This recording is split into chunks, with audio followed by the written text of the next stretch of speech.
আমরা কোনো সাহায্য পাইছি না। আপনার বাবা কত বছর ধরে গাড়ি চালাইতেছে এই জায়গাতে? লোকালি গাড়ি চালায় নাকি? লোকালি গাড়ি ভিতরে না?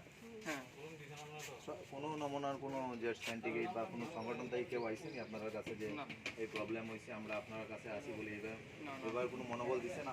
না দেখেন, আমরা হইলাম অরাজনৈতিক সংগঠন, আমরা কোনো রাজনীতি দলের সাথে জড়িত না এবং কোনো ধর্মের সাপোর্ট নিয়ে না। আমাদের এখানে হিন্দু মুসলিম শিখ ইসাই জৈন বুধ আমরা সবাই আপোষে ভাই ভাই। আমরা ভালোবাসা এবং সততার সহিত আমাদের ভারত সরকারের কাছে দাবি রাখছি, 29 দফা দাবি আছে আমাদের।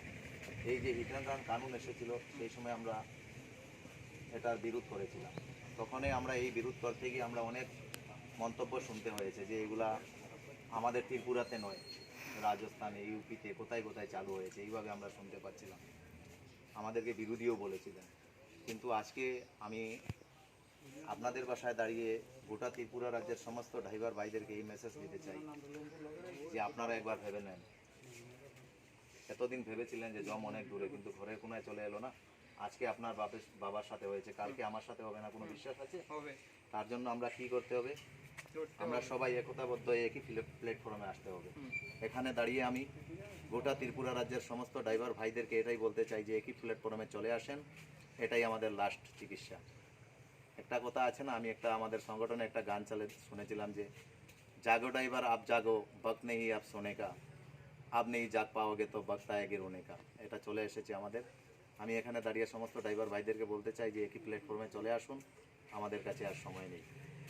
নমস্কার, জয় হিন্দ, জয় ভারত। মাসিমারে জিজ্ঞেস করুন। আর মাসি টেনশন করবেন না, দিদি আপনি টেনশন করবেন না, আমরা আপনারা পাশে আছি, একদম টেনশন করবেন না। আমরা দেখেন আপনার স্বামীও গাড়ি চালায়, আমরাও গাড়ি চালাই, আমরা ফ্যামিলি মেনটেন্স করি। আমরা যদি স্টারিং থেকে হাত ছেড়ে দেই, দেশের শ্বাস বন্ধ হয়ে যাবে। আমরা যদি চাই, যদি এই দেখেন আমার গায়ের পশম খাড়া হচ্ছে, আমরা যদি একতাবদ্ধ হয়ে যদি আমরা স্টারিং থেকে হাত সরিয়ে দেই, না সরকার চলতে পারবে, না আমাদের ত্রিপুরা রাজ্যের 40 কোটি জনতা চলতে পারবে, না কোনো কেউ চলতে পারবে না, সবার এই হাওয়া বন্ধ হয়ে যাবে। কিন্তু আমাদেরকে কেউ সম্মান দেয় না, সবাই আমাদেরকে নিয়ে মন্তব্য করতে পারে, ড্রাইভার খারাপ, ড্রাইভার নেশা করে, ড্রাইভারের সাথে মেয়ে বিয়া দেবো না, ড্রাইভার থেকে বাজে অসুখ সৃষ্টি হয়। কিন্তু আমাদের জন্য কি সুস্থ পরিষেবা, 77 বছর হয়ে গেল আমাদের দেশ স্বাধীন হলো, আমাদের জন্য কি পরিষেবা নিয়ে এসেছেন, এমন কোনো ক্লাস, এমন কোনো ভালো স্কিম কেউ এমন এভিডেন্স দেখাতে পারবে? আমাদের ভারতবর্ষের যত সরকার, আমি সবাইকে বলছি, কাউকে আমি টার্গেট করে বলছি না, কেননা আমাদের এখানে সব রাজনীতি দলের ড্রাইভার ভাইরা আছে, একজন বিজেপি, একজন কংগ্রেস, একজন সব দলের আছে। আমরা কোনো রাজনীতি দলের ছায়ার নিচে থেকে কাজ করছি না, আমরা খালি ড্রাইভারের হিত নিয়ে আওয়াজ। ড্রাইভারের উজ্জ্বল কীভাবে ভবিষ্যৎ পাওয়া যায়, কীভাবে ড্রাইভারকে ভালো পরিষেবা দিয়ে সুস্থ রাস্তায় নিয়ে আসা যায়, এই লক্ষ্য নিয়ে আমরা কাজ করছি। আপনারা চিন্তা করবেন না, আমাদের অল ইন্ডিয়া ড্রাইভার কল্যাণ সংঘ সবসময় আপনাদের পাশে থাকবে। এটা গোটা ভারতবর্ষে চলছে, আপনার চিন্তা করবেন না, আমরা আপনার পাশে আছি।